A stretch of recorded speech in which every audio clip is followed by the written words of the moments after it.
Salah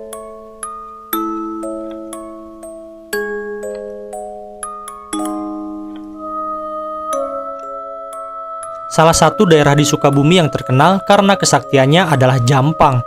Banyak orang yang masih mempercayai bahwa Jampang merupakan tempat orang-orang sakti di Sukabumi. Sejak zaman kolonial Belanda, wilayah Jampang memang telah dikenal menjadi salah satu wilayah para jagoan dan tempat tukang teluh atau santet.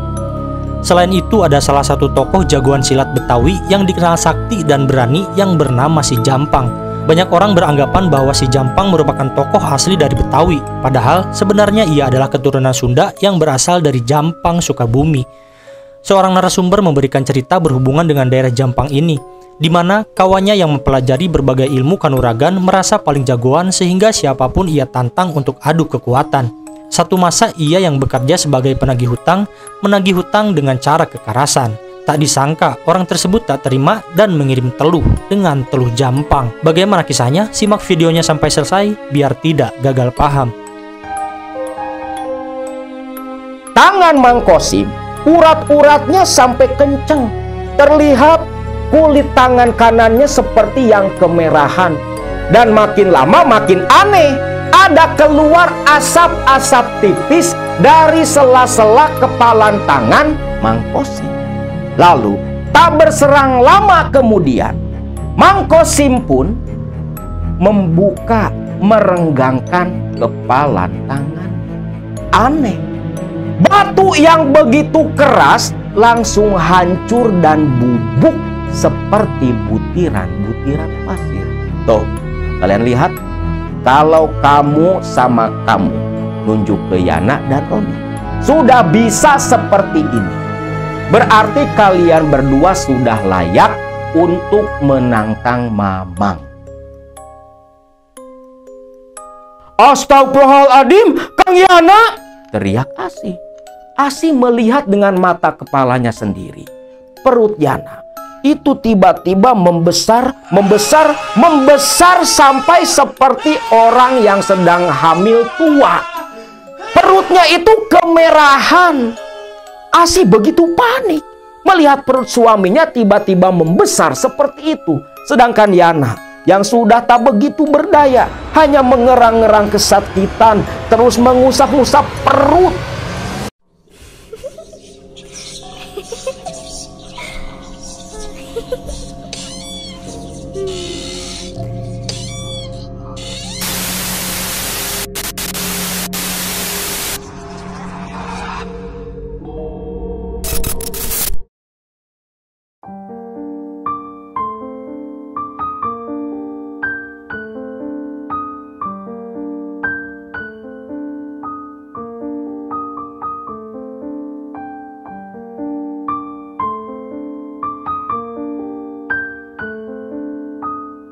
Assalamualaikum warahmatullahi wabarakatuh. Salam sejahtera buat semua baraya KMS dimanapun kalian berada. Selepas beberapa kali Akang menceritakan video tentang pesugihan yang dilakukan oleh Teh Mira dari Majalengka. Kali ini kita bergeser ke daerah Pakidulan, tepatnya Kabupaten Pangandaran. Beberapa waktu lalu, Akang dapat kiriman cerita dari salah satu baraya KMS yang beliau ini penonton setia dari waktu zaman kita masih di TPA. Narasumber kita yang bernama Kang Dede Aditya, yang saat ini beliau berusia 39 tahun, membagikan kisahnya kejadian nyata di masa lalu sekitar tahun 2004, di mana pada waktu itu salah satu sepupu dari Kang Dede mengalami kejadian naas tragis, meninggal dengan cara yang begitu mengenaskan, menyeramkan, di mana perut dari almarhum sepupu Kang Dede membesar tiba-tiba, lalu meledak dan mengeluarkan nanah yang berbau begitu busuk. Itu semua terjadi karena sepupu dari Kang Dede ini mengalami serangan santet teluh dari daerah Jampang. Kang Dede Aditya dengan dua sepupunya tinggal di sebuah desa yang bernama Desa Sindang Sari, Ujung Kulon, Kecamatan Cimerak, Kabupaten Pangandaran. Desa Sindang Sari terletak tepat di perbatasan Kabupaten Pangandaran yang dulu masih masuk Kabupaten Ciamis, berbatasan dengan Kabupaten Tasikmalaya. Waktu itu, Kang Dede yang baru berusia 18 tahun, beliau mempunyai hobi berguru ilmu-ilmu kesaktian, termasuk kedua sepupunya yang bernama Yana dan Roni. Hanya saja yang membedakan, Dede lebih suka berguru ilmu-ilmu pengasihan untuk memikat lawan jenis perempuan. Sedangkan kedua sepupunya, Yana dan Roni, itu lebih suka mempelajari ilmu-ilmu kanuragan, ilmu-ilmu kadugalan, kajadugan, ilmu untuk bertarung. Dede sendiri lahir dari orang tua yang hidup cukup sederhana. Keinginan mempelajari ilmu-ilmu kebatinan. Karena Dede berkaca kepada ayah kandungnya sendiri, Mang Kosim, bapak dari Kang Dede, itu dikenal sebagai seorang jawara, punya kelebihan dalam ilmu kanuragan. Tapi Dede tak ingin mempelajari ilmu seperti yang dimiliki sang bapak. Lebih tertarik cari ilmu-ilmu pengasihan karena dianggap lebih berguna buat dirinya. Maklumlah, namanya juga anak muda. Nah, satu saat Yana dan Roni datang berkunjung ke rumah Dede. Dede tahu kedua sepupunya ini sedang belajar kepada seorang lelaki tua yang terkenal cukup sakti di kampungnya. Waktu itu datang berkunjung ke rumah Dede, selain sudah beberapa hari tak bertemu. Ternyata maksud tujuan kedua sepupunya ini mengajak Dede untuk menemui guru mereka. Dede ingat betul, saat itu kedua sepupunya datang di malam hari. "Dek, ikut A yuk." "Kemana, A?" "Mainlah. Malam ini AA ada acara latihan di rumah guru AA." "Loh, di mana, A?" "Ya deket lah, masih di kampung kita. Kamu tahu kan, yang namanya Abah Kurdi." "Ya tahulah, A. Si Abah Kurdi itu kan salah satu sesepuh di kampung kita. Orangnya katanya sakti juga. Nah itu kan guru kita. Nah, kamu ikutlah. Siapa tahu nanti kamu minat bisa ikut belajar sama seperti kita berdua," ucap Kang Yana, kakak sepupunya Dede. Dede pun tertarik. Bukan tertarik ingin mempelajari, tapi tertarik ingin menyaksikan ilmu seperti apa sih yang dipelajari kedua sepupunya ini. Lalu Dede pun pamitan ke ibu dan bapaknya. "Pak, mau ikut sama si Kang Yana." "Mau kemana?" "Itu loh Pak, Kang Yana ngajak main ke rumahnya Abah Kurdi. Katanya malam ini mau pada latihan." "Oh, ke si Abah Kurdi. Ya sudah, pergi sana. Sekalian titip salam buat Abah Kurdi," ucap Mang Kosim. Dede pun tersenyum. Lantas mereka bertiga berjalan bersama-sama menuju ke rumah kediaman Abah Kurdi.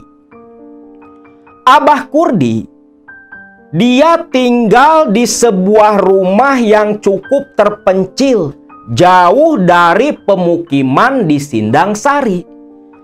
Abah Kurdi mendirikan sebuah rumah di kebun, tepat di pinggiran hutan tua, atau orang Sindang Sari sana menyebutnya Leuweung Kolot. Jalannya cukup jauh, melewati jalanan setapak, karena hanya itulah akses jalan satu-satunya menuju rumah Abah Kurdi.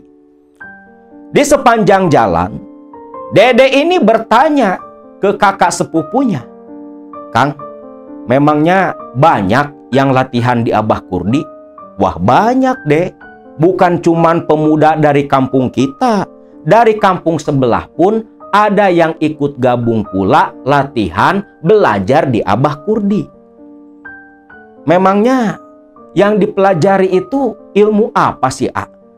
"Ya ilmu kanuragan, ilmu cara berkelahi, bertarung, ilmu silat, cuma dicampur dengan ilmu tenaga dalam. Nah itu deh istimewanya Abah Kurdi. Kita bukan hanya mempelajari ilmu gerak tubuh, tapi mempelajari pula ilmu kebatinan. Kamu nanti lihat sendiri dah. Kalau sudah lihat, kamu pasti tertarik belajar seperti kita," ucap Yana sepanjang perjalanan bersama Dede dan Roni. Singkat cerita, setelah berjalan cukup lama, sampailah mereka bertiga ini di halaman rumahnya Abah Kurdi. Rumah yang begitu sederhana, dengan halaman yang cukup luas dan begitu bersih. Pinggiran rumah Abah Kurdi seperti lapangan terbuka. Dan di situ pula Dede menyaksikan banyak pemuda tanggung seumuran dirinya dan seumuran kedua kakaknya, sedang asik berbicara nongkrong di halaman Abah Kurdi. Tuh, Dek, sudah pada kumpul yang pada mau latihan. Itu semua saudara-saudara seperguruan Akang, ucap si Yana. Lalu Yana pun beruluk salam. Terlihatlah di teras bambu rumah panggung Abah Kurdi seorang lelaki tua yang begitu berwibawa sedang berbicara dengan beberapa pemuda. "Assalamualaikum, Abah." "Waalaikumsalam." Yana, sini kamu sini. Yang lain sudah pada datang." Yana bersama Roni pun berjalan sedikit membungkuk, menyalami rekan-rekan seperguruannya dan cium tangan ke Abah Kurdi. Bentar. "Ini siapa?" tunjuk Abah Kurdi ke Kang Dede. "Saya, Bah. Adeknya Kang Yana sama Kang Roni." "Oh, anak siapa?" "Saya anaknya Mang Kosim, Bah." "Allahu Akbar, anak si Kosim?" "Iya, Bah. Kebetulan tadi Bapak juga titip salam buat Abah Kurdi." "Waalaikumsalam. Sok, duduk sini duduk. Jang, bikinin kopi buat si Dede." Sambil nunjuk ke arah salah satu pemuda di sana. Di situ Dede pun takjub. Begitu hangat sambutan dari Abah Kurdi beserta murid-murid yang lain. Singkatnya di situ, Dede pun dijamu begitu baik. Rokok, makanan ringan, kopi disuguhkan oleh murid-murid Abah Kurdi. Begitu sedang asik bercerita, bertukar pengalaman, yang sebenarnya di situ Dede lebih banyak menjadi seorang pendengar. Dede pun dikagetkan dengan suara hut-hat hut-het dari bagian samping rumah Abah Kurdi, yang ternyata katanya murid utama Abah Kurdi yang bernama Kang Jaka sedang latihan gerak dasar silat. Aduh, "Abah, itu lagi ada apa di samping rumah?" "Oh itu si Jaka, murid utama di sini sekaligus murid pertama. Sepertinya Jaka sudah mulai latihan gerak dasar silat. Yuk Jang, kalau mau ikut atau mau nonton, ikuti kita saja," ucap Abah Kurdi. Lalu Dede yang memang penasaran juga latihan macam apa yang dilakukan mereka di situ, ikut bersama Abah Kurdi ke samping rumah. Terlihatlah Jaka yang sedang melakukan gerakan-gerakan silat, menangkis, memukul, menendang, berguling, melompat, dan sejenisnya. Begitu fokus dan tertariknya Dede memperhatikan itu. Sampai akhirnya murid-murid yang lain, termasuk Yana dan Roni pun turun ikut serta latihan yang langsung dipimpin oleh Abah Kurdi. Dede sambil ngerokok dan menikmati kopi yang tadi disuguhkan. Begitu takjub dan kagum, gerakan mereka semua begitu teratur. Seperti gerak tari yang indah namun begitu mematikan. Mereka semua melakukan gerakan silat seperti sedang melawan musuh imajiner yang ada di hadapan mereka. Begitu indah dan rapi. Gak seperti pesilat-pesilat yang viral di tahun-tahun ini, yang sering serlok-serlok main keroyokan yang hanya bikin malu masyarakat kita, sampai terkenal bikin gaduh di luar negeri pula. Bukan rasis, tapi ini fakta. Gerak silat zaman dulu lebih indah dan rapi daripada zaman sekarang yang lebih cenderung dipakai gaya-gayaan. Para pesilat yang sudah senior dan sudah kenyang makan asam garam kehidupan, kita hanya tersenyum melihat tingkah laku mereka. Nah, di tengah sedang asik menyaksikan latihan bersama murid-muridnya Abah Kurdi, entah sudah berapa jam, sampai akhirnya tepat tengah malam. Dalam latihan bersama malam itu, ternyata setiap kali latihan selalu diakhiri dengan acara latih tanding sesama murid-murid Abah Kurdi. Nah, Jang Dede, ini sekarang murid-murid Abah mau latihan tanding. Coba Jang Dede perhatikan, ucap Abah Kurdi sambil tersenyum kepada Dede. Lalu Abah Kurdi memberi isyarat murid-murid minggir ke pinggiran lapangan.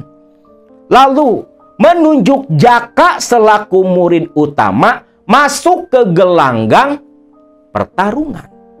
Nunjuk lagi salah satu murid lain sebagai lawan dari Jaka. Dede begitu tegang ingin menyaksikan pertarungan macam apa yang akan sesama murid ini lakukan. Awalnya, kedua murid di masing-masing sudut berdiri lalu memberikan penghormatan kepada lawannya. Lalu tegak terdiam memejamkan mata, membuat Dede begitu penasaran. Namun, kepenasaran Dede berubah menjadi rasa terkejut, rasa ngeri.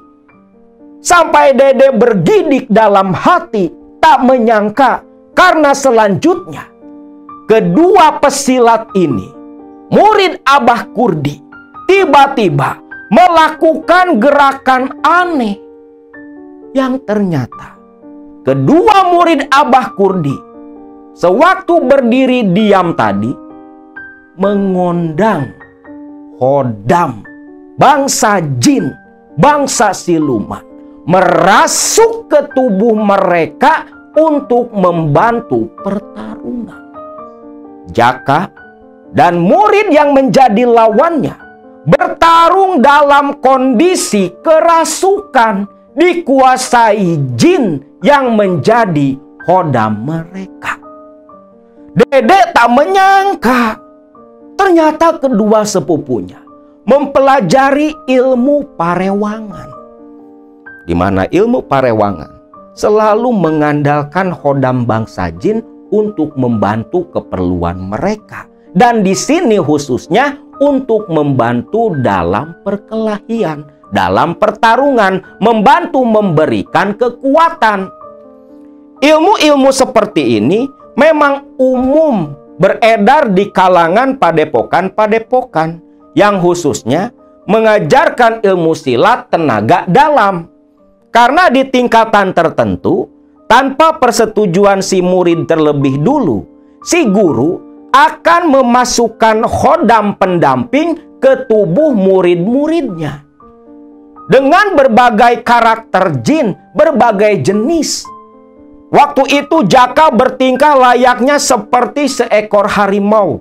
Sepertinya hodam harimau lah yang merasuk ke tubuh Jaka.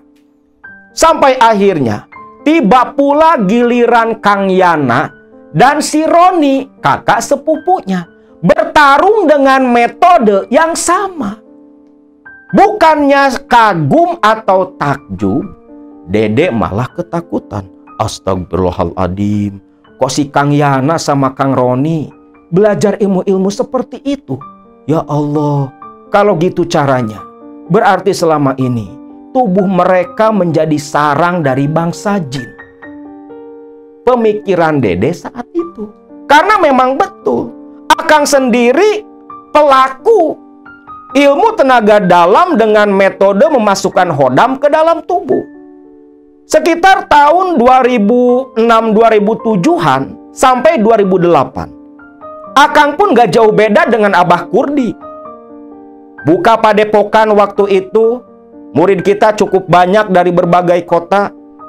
Sampai ada pula yang dari Kalimantan. Kita kasih ilmu tenaga dalam yang metodenya seperti itu, memasukkan jin ke dalam tubuh. Namun selepas Akang hijrah, Akang sadar kalau memang hal seperti itu malah kita secara tidak langsung menyesatkan orang lain, memberi penyakit ke orang lain. Sampai akhirnya di 2009 padepokan itu pun kita bubarkan. Anak-anak murid-murid kita semua dibawa tobat, diruqyah, dibersihkan tubuh mereka yang dulunya menjadi sarang jin, hodam-hodam yang katanya hodam leluhur dan sejenisnya, yang selama itu merasuk dan membantu mereka dalam pertarungan.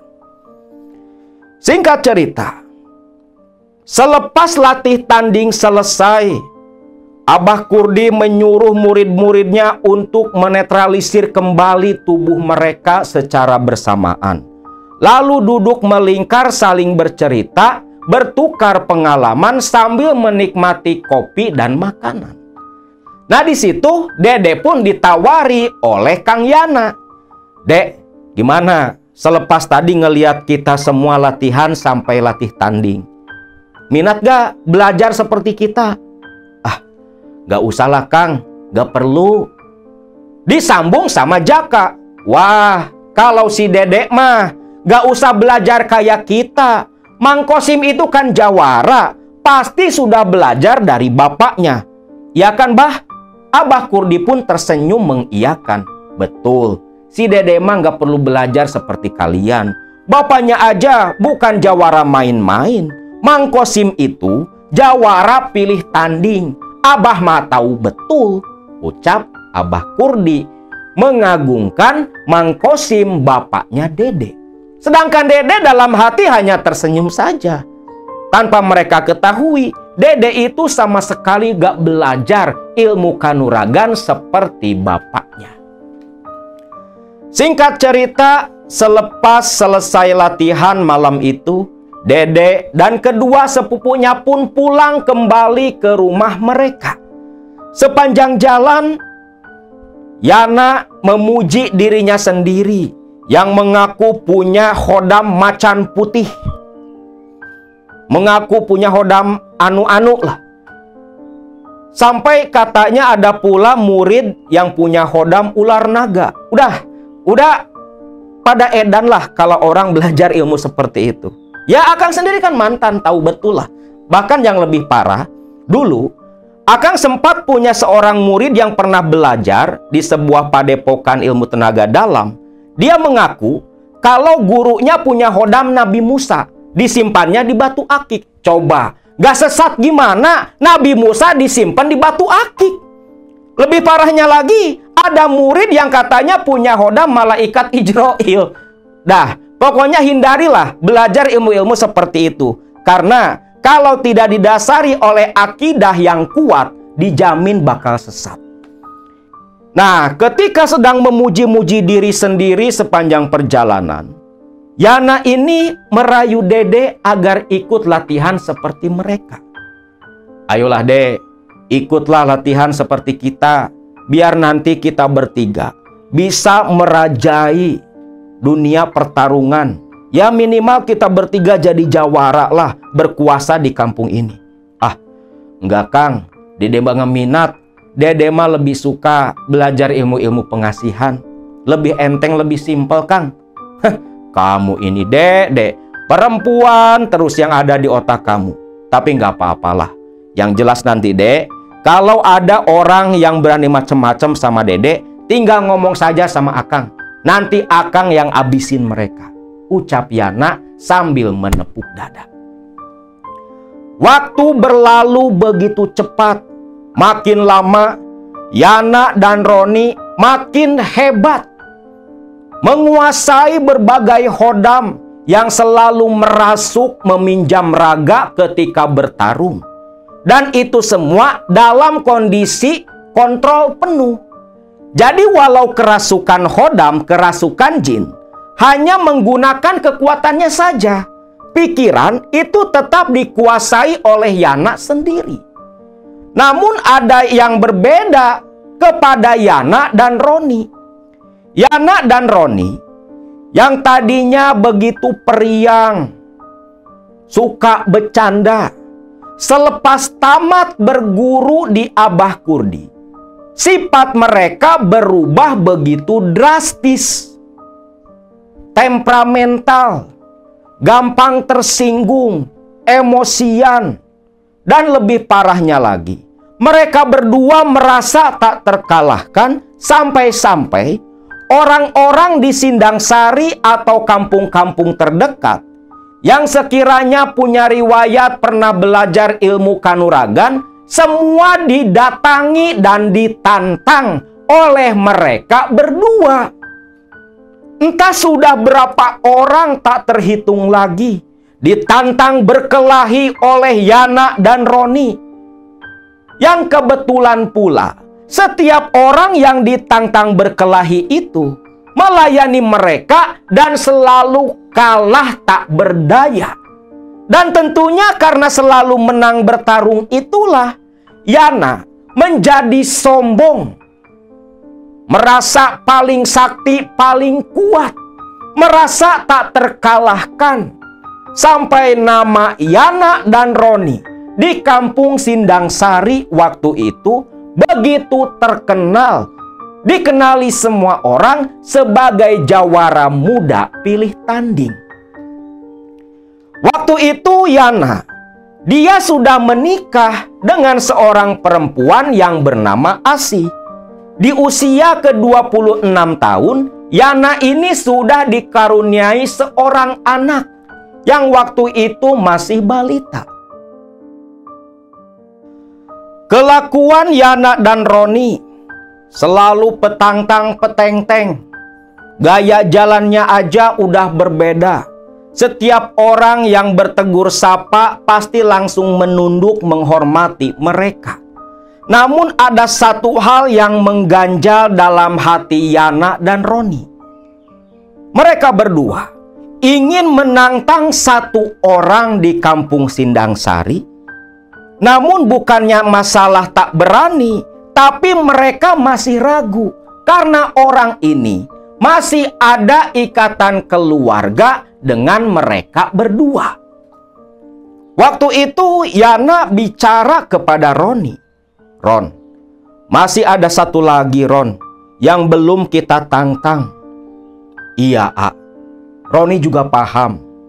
Tapi terus terang saja, Roni masih ragu, A, kalau mesti nantang si Mamang. Si Mamang itu katanya begitu sakti. Bahkan Abah Kurdi saja menaruh hormat ke si Mamang. Iya sih Ron, tapi kan sebelum kita coba, kita kan gak tahu hasilnya. Toh si Mamang sampai sekarang ini sudah makin tua. Siapa tahu saja ilmunya sudah agak berkurang, tidak seperti waktu muda. Gimana Ron, kalau nanti malam kita datang ke rumah si Mamang, sekalian main ke rumah si Dede? Ucap si Yana. Jadi masih satu orang lagi nih yang belum ditantang Yana dan Roni, yang tak lain adalah Mang Kosim, bapaknya Kang Dede. Roni pun akhirnya setuju. Lalu malam harinya, Roni dan Yana berjalan bersama-sama menuju ke rumah Dede untuk menantang Mang Kosim bertarung malam itu juga, untuk mengukur siapa yang paling sakti di kampung Sindang Sari. Karena memang hawanya seperti itu. Orang-orang yang punya ilmu-ilmu seperti Yana dan Roni, pola pikir mereka, hati mereka itu terpengaruhi oleh hodam-hodam atau bangsa jin yang tinggal di dalam tubuhnya. Terlebih lagi pengaruhnya begitu besar terhadap nafsu amarah si pemegang hodam-hodam itu. Karena pada dasarnya bangsa jin itu unsur utama penciptaannya dari api. Sedangkan api adalah lambang dari nafsu amarah yang ada di dalam tubuh manusia.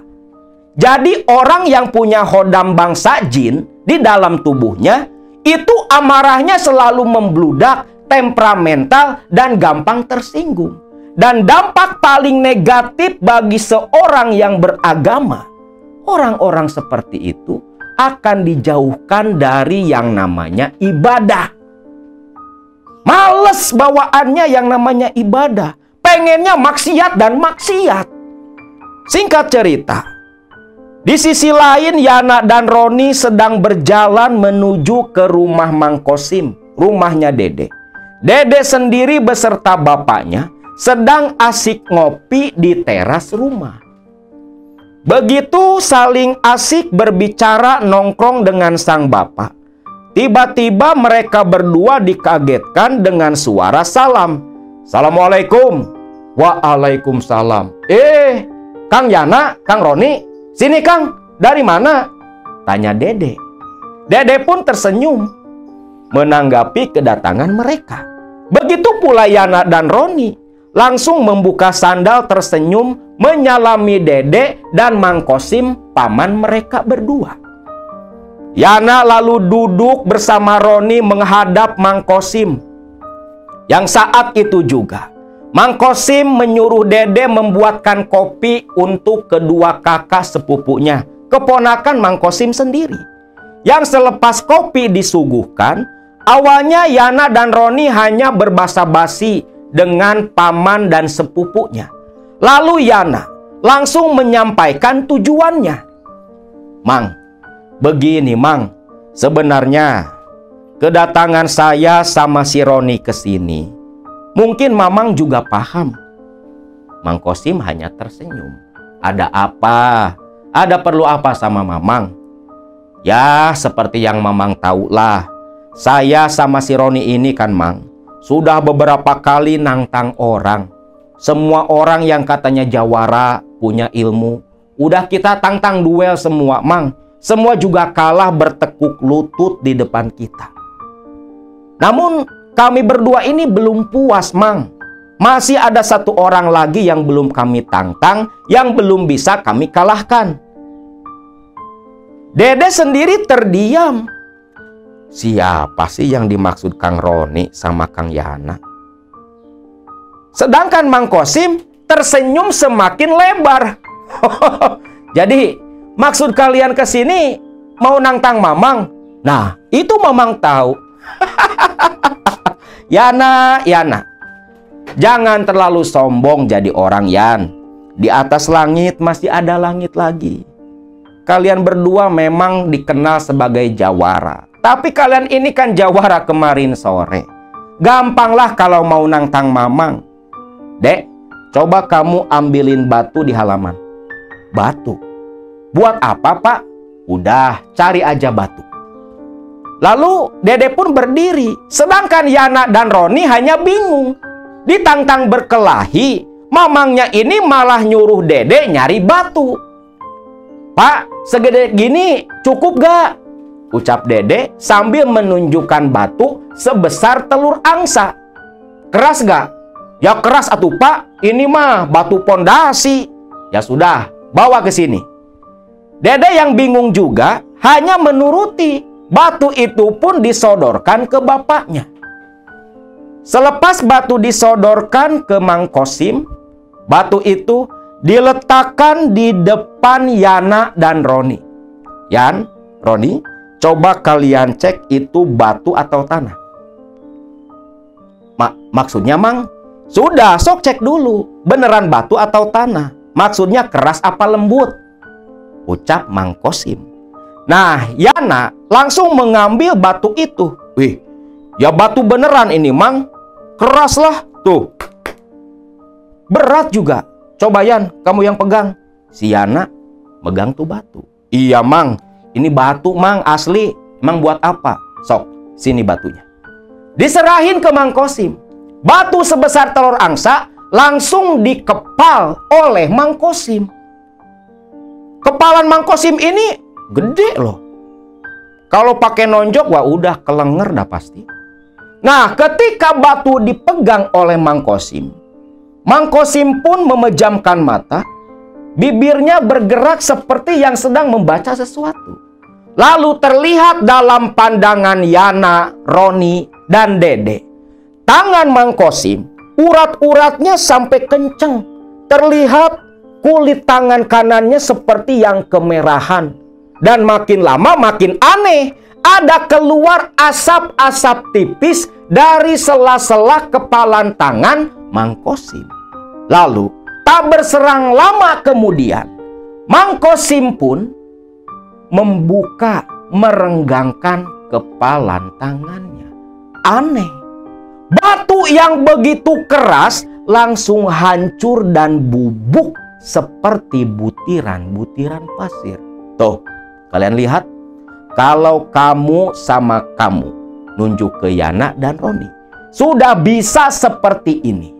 Berarti kalian berdua sudah layak untuk menantang Mamang.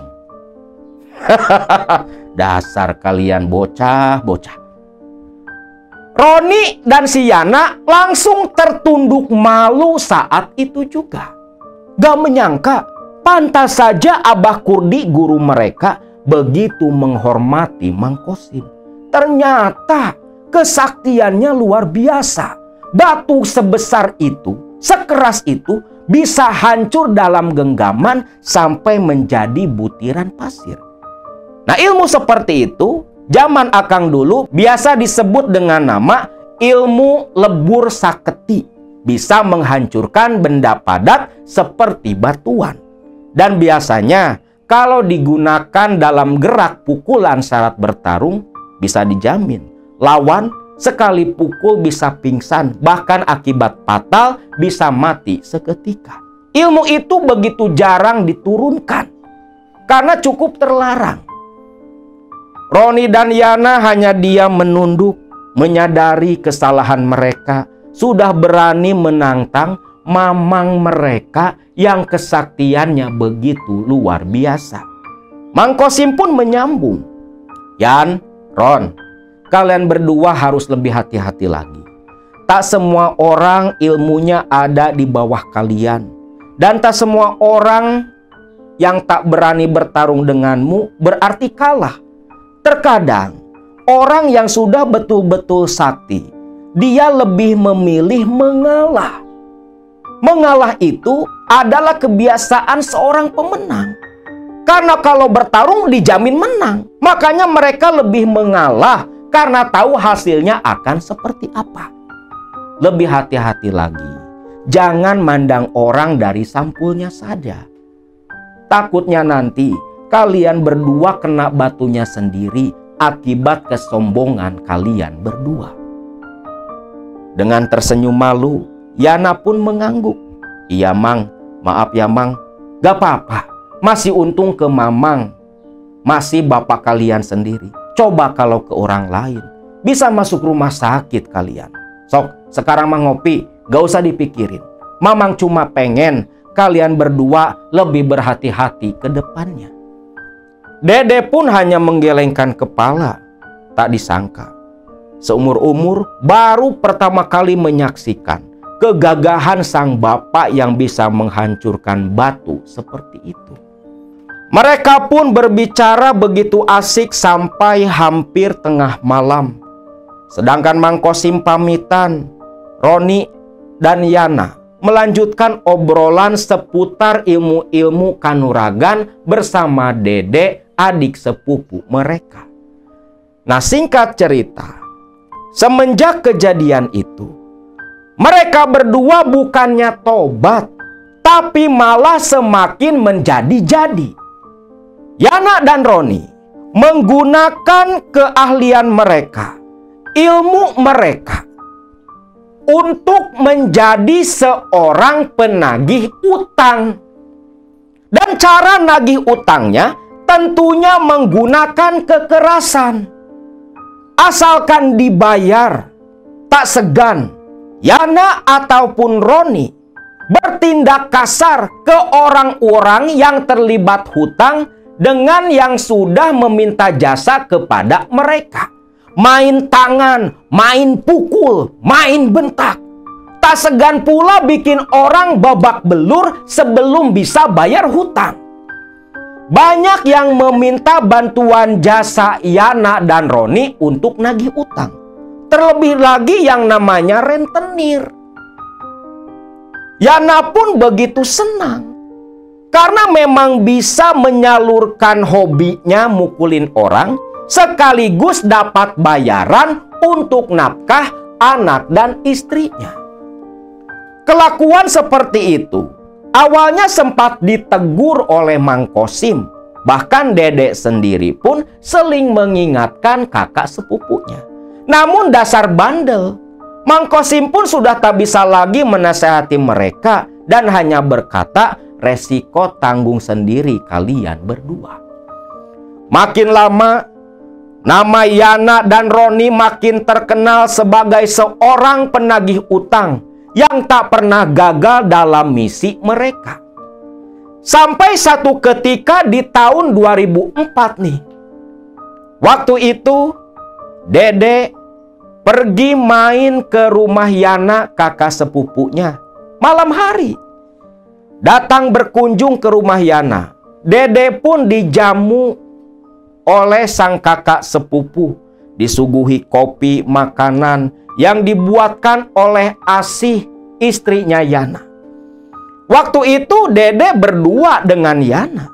Di tengah sedang asik ngobrol dan bercerita, tiba-tiba terdengar orang datang beruluk salam. Assalamualaikum. Assalamualaikum. Itu sepertinya ada yang namu, Sebentar, biar lihat dulu, ucap Yana. Yang langsung berdiri dan membukakan pintu. Begitu pintu terbuka, Yana keluar. Loh, kamu Hadi kan? Iya Kang, ini saya Hadi. Masa udah lupa? Ya Allah. Di, masuk Di. Ternyata yang berkunjung itu kawannya Yana. Namanya Hadi. Berasal dari Sukabumi, Jampang, Surade sana. Hadi pun digandeng dibawa masuk ke dalam. Loh, ini siapa Kang? Ini adik sepupuku, namanya Dede. Dek, kenalin, ini kawan AA. Namanya Hadi, dari Jampang dia, Sukabumi. Oh iya, salam A, ucap Dede menyalami Hadi.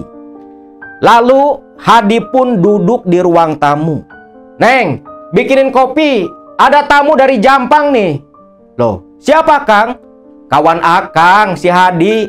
Oh Kang Hadi, sebentar, ucap Asih. Asih pun kenal dengan Hadi. Bikin kopi lah buat Hadi. Lalu di situ mulai berbasa-basi kembali. Yana bertanya, dari mana Di?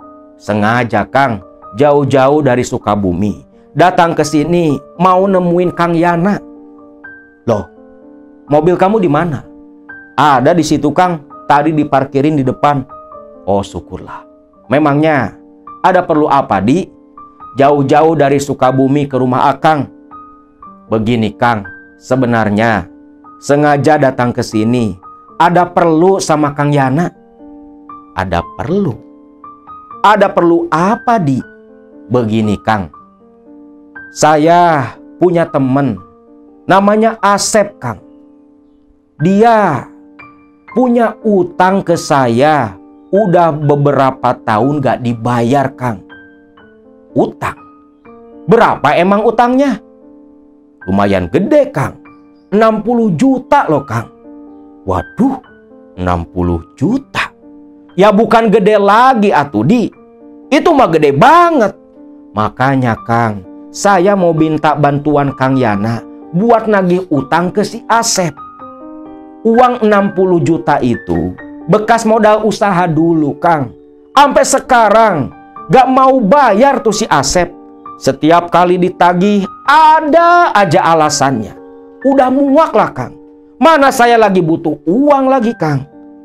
Kalau Akang bisa nagih tuh utang, tenang aja, Kang. Ada persentase buat Kang Yana.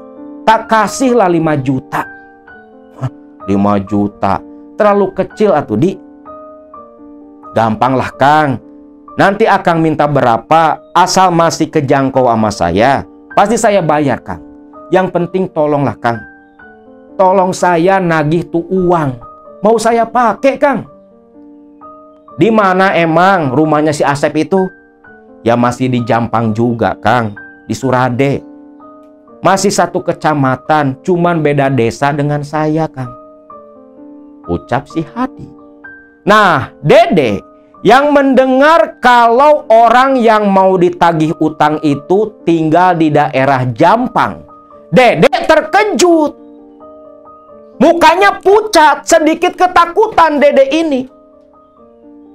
Wajah Dede yang seperti itu terlihat pula oleh Yana. Kenapa kamu, Dek? Kayak orang ketakutan.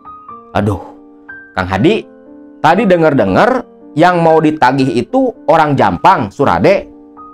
Iya, kenapa emang? Waduh, Kang Yana, sebaiknya janganlah, Kang. Loh, kenapa, Dek? Janganlah, Kang. Jampang itu, Kang, terkenal banget tegalnya ilmu santet, Kang. Dede cuman takut nanti ada apa-apa sama Kang Yana. Alah, Dede, cuman santet, teluh. Hal kecil buat Akang. Gak bakal mempan, Dek. Yang namanya teluh santet seperti apapun, gak bakal mempan ke Akang. Santet apaan yang bisa kena ke Akang? Ucap Yana begitu sombong dan menganggap remeh. Sedangkan Hadi hanya mangguk-mangguk kagum melihat Yana yang seperti itu. Ya Allah, Kang, jangan gitu loh, Kang. Banyak bukti, Kang. Urusan sama orang Jampang itu seperti apa? Lah, tenang saja deh. Akangmu ini orang sakti, banyak ilmu. Gak bakal lah santet-santet seperti itu, gak bakal ada yang bisa nembus Akang. Kamu tenang saja deh. Teh Asih yang mendengar suaminya mau ke Jampang nagih utang sempat khawatir pula. Aduh, A, jangan atuh, A. Jampang mah terkenal banget, A. Ah, tenang saja, Neng. Gak usah takut. Kamu ini kayak gak kenal suami sendiri. Tenang saja, santai. Lalu Yana kembali bertanya kepada Hadi. Jadi, Di, mau kapan kita ke sana buat nagih utang? Ya kalau bisa mah, Kang, malam ini juga lah, Kang. Biar besok pagi kita sudah sampai di Jampang. Bisa langsung ke rumahnya si Asep. Boleh? Ayolah, kita berangkat sekarang juga. Tapi tunggu, saya mau ganti baju dulu. Ucap si Yana. Dede pun hanya bisa menghela napas mengusap dada akan keegoisan dan kesombongan kakak sepupunya. Asih pun sama, hanya bisa geleng kepala melihat kelakuan sang suami. Singkat cerita, malam itu pula Yana beserta dengan Hadi langsung berangkat ke Jampang, Sukabumi. Singkatnya, tiba di Sukabumi itu di pagi hari. Cukup lama lah perjalanan yang mereka berdua lalui.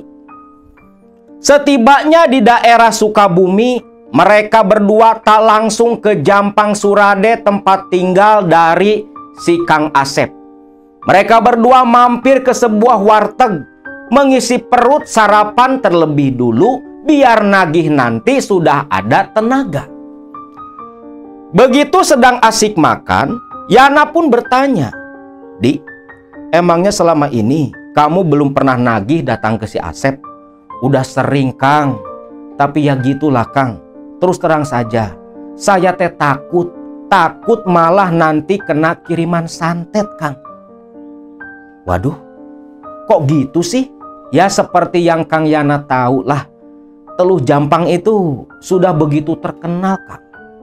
Memang Teluh Jampang itu sudah terkenal dari zaman masih penjajahan Belanda.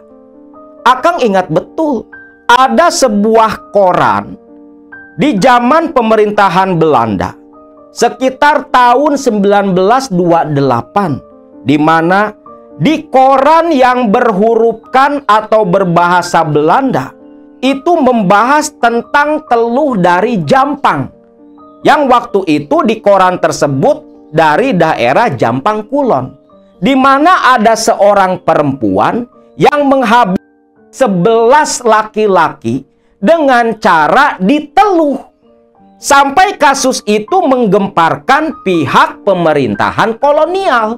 Si perempuan ini sampai ditangkap dan diasingkan ke daerah Bogor. Jadi bukan isapan jempol belaka. Yang namanya Teluh Jampang bukan hanya sekedar mitos cerita masa lalu, tapi betul-betul nyata adanya, sampai narasumber kita nih, Kang Dede, kehilangan kakak sepupunya mati begitu mengenaskan. Sekejap, Yana selepas mendengar cerita dari Hadi agak terdiam, tapi langsung tersenyum meremehkan. "Sekuat apa sih Teluh Jampang? Lawong saya pernah nangtang dukun teluh di daerah Pakidulan, di Pangandaran. Gak ada yang mampu nyakiti saya.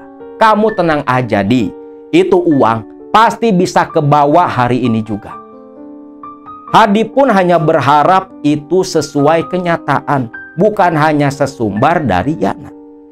Selepas makan dan mengisi tenaga, Yana dan Hadi langsung berangkat ke tempat tinggalnya Asep.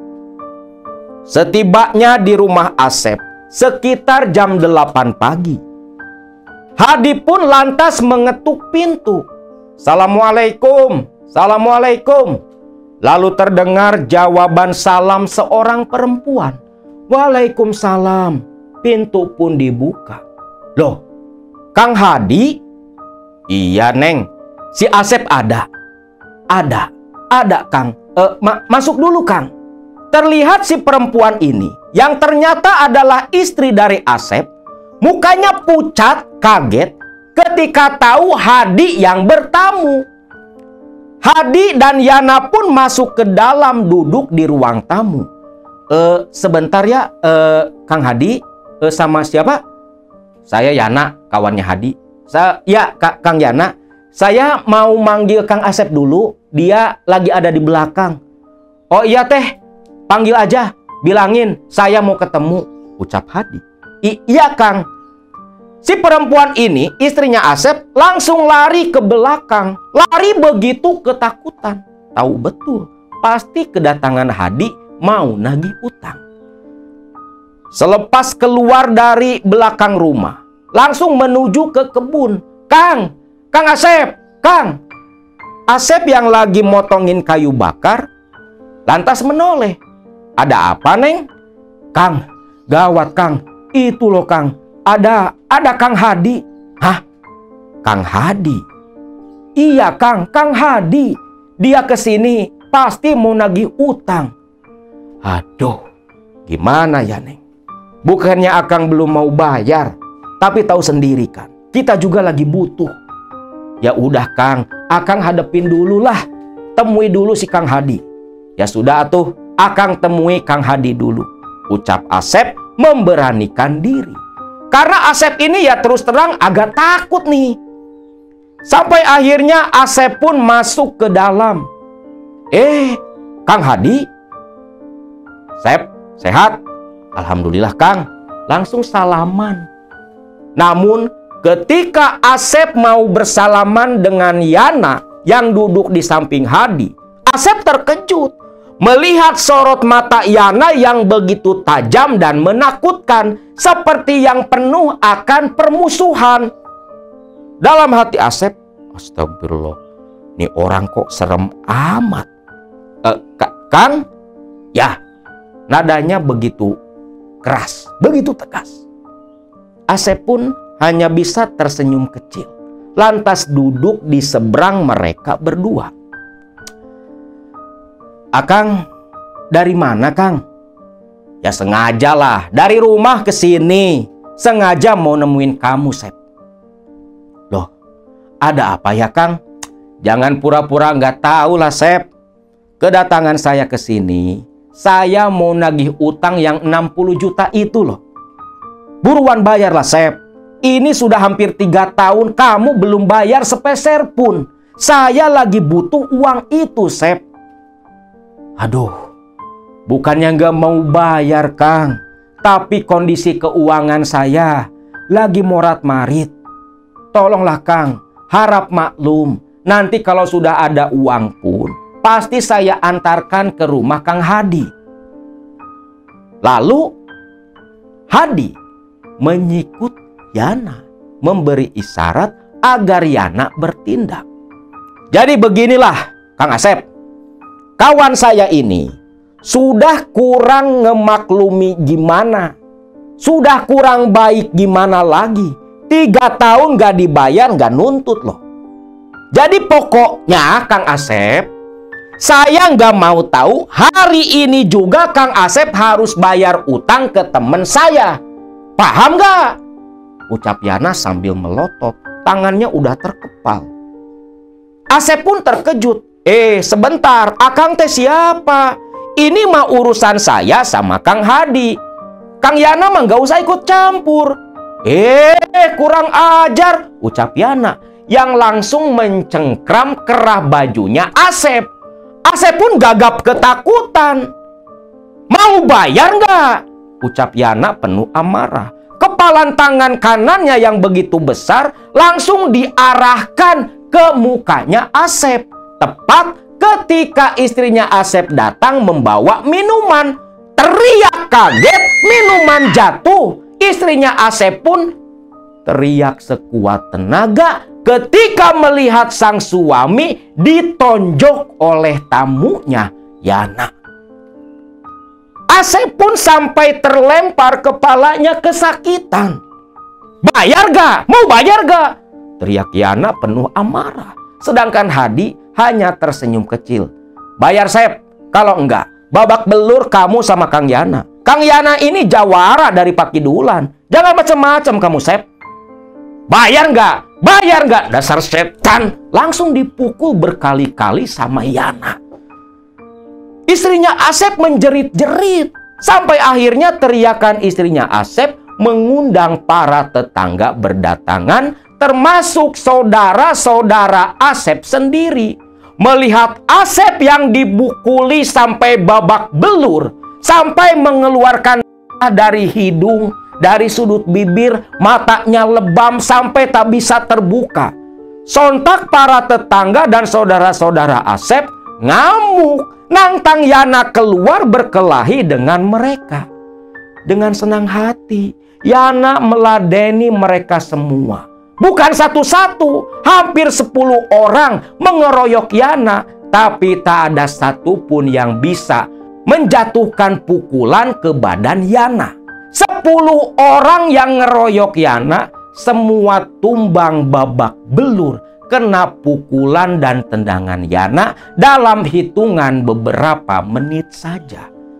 Orang-orang terkapar di situ. Tak ada yang berani bertarung lagi dengan Yana. Mengaku kalah sampai ada yang memohon ampun karena lengannya patah dipukul oleh Yana. Sedangkan warga yang lain ketakutan mundur menjauh dari arena pertarungan. Melihat itu, Asep pun langsung diseret oleh Yana. Diseret keluar, dilempar ke arah 10 orang itu. Sok, mau bayar atau kaki kamu saya patahkan? Mau bayar gak? Teriak Yana. Asep pun ketakutan. Iya Kang, saya bayar. Neng, ambil uang di lemari Neng. Ucap Asep. Iya Kang, itu duit buat modal sebenarnya. Namun karena sudah terpojok seperti itu, uang pun dibawa oleh istrinya Asep lalu diserahkan kepada Yana. Loh, kenapa cuma segini? Mana sisanya? Ampun Kang, ampun. Saya janji besok sisanya saya antarkan ke rumah Kang Hadi. Awas ya, kalau kamu bohong, nih saya mati kamu. Ucap Yana. Langsung meludah ke si Asep. Asep pun hanya menunduk ketakutan. Sedangkan Hadi hanya tersenyum begitu saja. Janji Sep, besok kamu antarkan sisanya ke rumah. Janji Kang, janji. Besok saya nyuruh orang anterin uang ke rumah Kang Hadi. Ucap Asep. Akhirnya Yana pun tersenyum lalu mengajak Hadi kas pergi. Naik mobilnya Hadi menuju ke rumah tempat tinggal Hadi yang berbeda desa dengan si Asep. Di jalan pun Yana tertawa tersenyum bahagia. Tuh, lihat di. Besok pasti tuh uang dianterin ke rumah kamu. Kalau sampai nggak dianterin, kamu tinggal datang aja ke Cimerak lah. Datang ke rumah. Biar nanti saya yang datang nagih lagi. Siaplah. Itu yang separuh buat Kang Yana lah. Sisanya nanti selepas uang dilunasi sama si Asep. Haha, makasih nih Di. Apa nggak kebanyakan? Kang Yana, kayak sama siapa aja Kang. Pokoknya nanti saya anterin ke rumah Kang. Siaplah. Ingat ya Di, kalau mereka besok gak bayar, tinggal bilang, saya abisin sekalian si Asep. Ucap Yana begitu sombong. Hadi pun hanya tersenyum. Singkatnya, hari itu pun selepas menagih utang, Yana diantarkan pulang kembali ke Sindang Sari, diantar balik ke Pangandaran.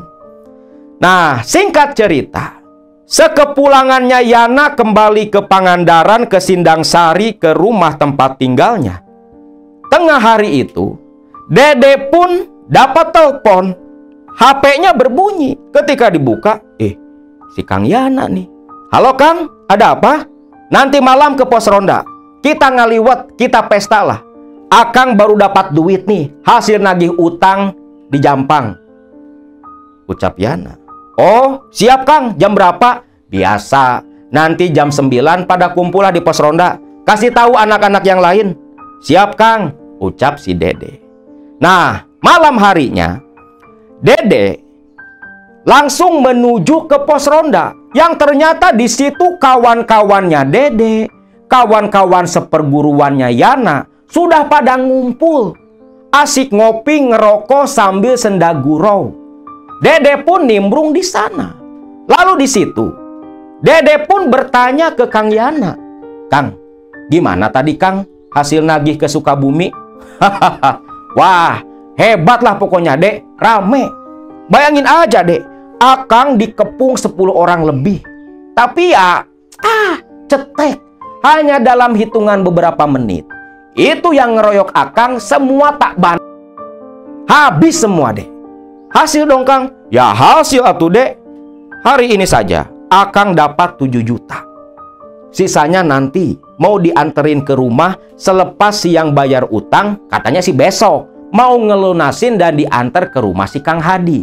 Pokoknya malam ini sok ngopi ngerokok sepuasnya. Ayam dibakar. Kita ngeliwat malam ini. Ucap Kang Yana. Dede pun bersuka cita. Sendak gurau saling tertawa dan memuji-muji kehebatan Kang Yana. Sampai akhirnya nasi liwet matang. Mereka pun semua makan bersama-sama. Namun ketika makan inilah Yana yang duduk di samping Dede mengeluh. Aduh, Dek, perut akang dari tadi teh sakit. Loh, kenapa Kang? Gak tahu kayaknya mah gara-gara nginum kopi waktu di rumahnya si Hadi. Kamu kan tahu sendiri deh, akang ini kan jarang banget yang namanya minum kopi. Apalagi kopi hitam. Aduh, kayaknya lambung kena tuh Kang. Pulang saja Kang, nantilah selepas selesai ngaliwat. Sambil meringis, Yana pun melanjutkan kembali makan nasi liwet. Bubar sekitar jam 11 malam. Anak-anak semua pamitan, termasuk Yana dan Dede pun pulang kembali ke rumah masing-masing. Dede bergegas pulang ke rumahnya ingin lekas tertidur karena begitu ngantuk. Yana yang pulang sendirian ke rumah berjalan kaki, itu dia jalan agak sempoyongan sambil meringis-ringis kesakitan. Aduh, kok ini perut makin sakit, pikir Yana. Dia jalan sempoyongan terus memegangi perut. Makin lama perutnya makin sakit seperti diiris dan ditusuk. Setibanya di depan rumah, Yana langsung menggedor-gedor pintu. Neng, buka pintunya Neng. Asih yang baru selesai nidurin anaknya, lantas langsung berlari membuka pintu. Loh, Kang Yana, akang kenapa Kang? Aduh, sakit sih, perut akang sakit. Loh, akang kenapa? Langsung seketika Yana muntah di depan Asih. Loh Kang, akang kayaknya masuk angin Kang. Diboponglah Yana masuk ke dalam kamar. Dibaringkan di atas ranjang. Asih buru-buru ngambil air hangat, ngambil minyak angin dan uang buat ngerokin tubuhnya Yana. Sedangkan Yana sendiri perutnya merasa semakin kesakitan. Tusukan-tusukan dan irisan dalam perut semakin menjadi-jadi. Yana sampai gulang-guling menahan sakit di atas ranjang. Asih ketika tiba di dalam kamar, dia kaget. Suaminya yang begitu kesakitan terus merintih. Ya Allah Kang, akang yang sabar ya Kang. Sebentar Kang. Air hangat diminumkan ke Yana. Yana minum air hangat itu sampai habis. Tapi tetap tak bisa meredakan rasa sakit di dalam perut. Asih pun buru-buru membalurkan minyak angin ke dada, ke perut sampai ke punggungnya Yana. Tapi tetap saja bukannya reda, rasa sakit Yana malah semakin menjadi-jadi. Yana sampai teriak-teriak kesakitan. Asih yang panik malah semakin dibuat panik ketika anak balitanya menangis di dalam kamar. Asih bingung. Tangisan anak makin kencang, Asih pun lari ke kamar sang anak. Begitu masuk, anak langsung dia gendong. Begitu lari mau keluar menuju ke kamar Yana, terdengar suara seperti ledakan di atap rumah. Langsung disertai jeritan Yana yang semakin menjadi-jadi. Asih yang sempat terdiam lantas kembali berlari. Begitu masuk ke dalam kamar, "Astagfirullahaladzim, Kang Yana!" teriak Asih. Asih melihat dengan mata kepalanya sendiri. Perut Yana itu tiba-tiba membesar sampai seperti orang yang sedang hamil tua. Perutnya itu kemerahan. Asih begitu panik melihat perut suaminya tiba-tiba membesar seperti itu. Sedangkan Yana yang sudah tak begitu berdaya hanya mengerang-ngerang kesakitan terus mengusap-ngusap perut. Asih mendekat ke samping suaminya sambil menangis. Dia sambil dengan tangan gemetar mengambil kembali minyak angin, dituangkan semua ke perut Yana suaminya, dibalur-balur, digosok-gosok sambil nangis. Ya Allah Kang, akang kenapa Kang? Akang kenapa? Asih terisak-isak, namun Yana hanya mengerang kesakitan. Sampai tiba-tiba dari udel atau pusarnya Yana itu keluar sesuatu seperti bisul, membesar lalu meletus, menimbulkan suara yang begitu nyaring. Begitu suara meletus terdengar, lelehan nanah keluar dari udelnya Yana. Lelehan nanah bercampur darah yang baunya begitu busuk, seiring dengan nanah yang meleleh sampai menyiprati wajah Asih. Seketika itu pula napas Yana pun terhenti seketika. Asih melihat Yana suaminya yang sudah tak bernyawa menjerit sekuat tenaga meminta tolong para tetangga. Tak lama terdengar suara lari para tetangga mendekat ke arah rumah Asih. Sedangkan Asih hanya terus menangis. Para tetangga merangsak masuk ke dalam. "Ada apa, Neng? Ada apa?" Asih tak menjawab, hanya tangisan yang keluar dari bibirnya. Ketika para tetangga masuk, "Astagfirullahaladzim!" Semua tetangga bergidik ngeri melihat nanah yang terus keluar dari udelnya Yana. Lalu seorang tetangga yang merupakan kawan dari Dede lantas nelpon Dede. "Dek, kesini Dek." "Loh, ada apa Jang?" "Dek, Kang Yana Dek, Kang Yana meninggal." "Hah? Meninggal?" "Iya Dek, cepat kesini." Dede pun langsung bangun dan lari keluar rumah tanpa berkata apa-apa ke ibu dan bapaknya. Dede begitu panik karena tadi dia ingat Yana mengeluh sakit perut. Dan setibanya Dede di rumah, jenazah Yana yang masih melelehkan nanah dari pusarnya terbaring di atas ranjang dengan perut yang kembung membesar. Di situ Dede menatap dengan mata yang begitu ketakutan. Sadarlah Dede kalau apa yang terjadi kepada Yana sepupunya tak lain adalah kiriman teluh dari Jampang. Lalu malam itu juga jenazah Yana pun diurus. Anehnya, dari lubang pusar yang mengeluarkan nanah selepas dimandikan, tak ada bolong ataupun lubang. Lalu dari mana datangnya nanah bercampur darah yang baunya begitu busuk? Orang-orang pun berpendapat kalau Yana ada yang mengirim teluh. Namun cuman Dede, Asih, dan kawan-kawan yang lain yang tahu masalah Yana habis nagih dari Jampang yang menyadari kalau teluh yang menyerang Yana adalah teluh mematikan yang dikirim oleh Asep dari Jampang sana. Maka selepas jenazah Yana dikebumikan, Dede pun menanyakan untuk memastikan hal itu kepada Kosim bapaknya. Pak Kosim, bapak dari Dede, mendengar cerita dari sang anak.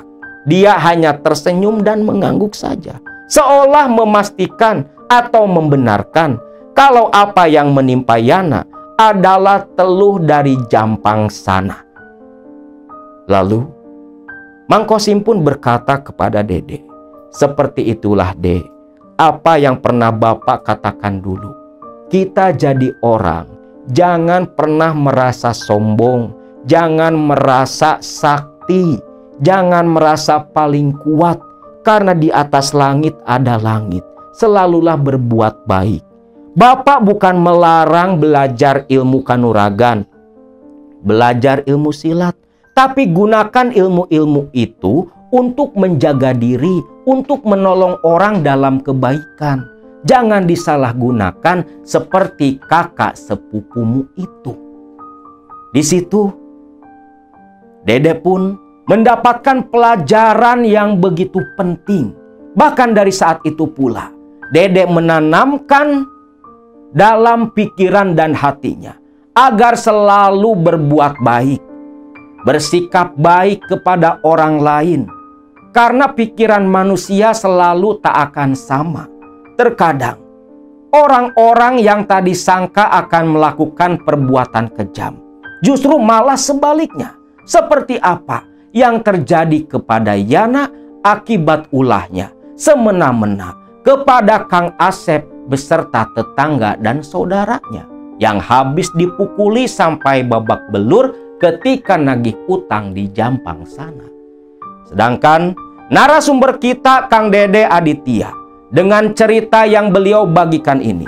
Beliau mengingatkan kepada Akang, kepada kalian Baraya KMS semua, umumnya semua yang nonton video ini, agar bagi yang mempelajari ilmu-ilmu seperti ilmu kanuragan, ilmu silat, seperti apa yang Kang Yana lakukan, jangan gunakan ilmu itu untuk bertindak sombong, menyakiti orang lain, karena takutnya kita akan mengalami hal sama seperti yang Yana alami, mati, mengenaskan dengan perut membesar, meledak, mengeluarkan dan nanah.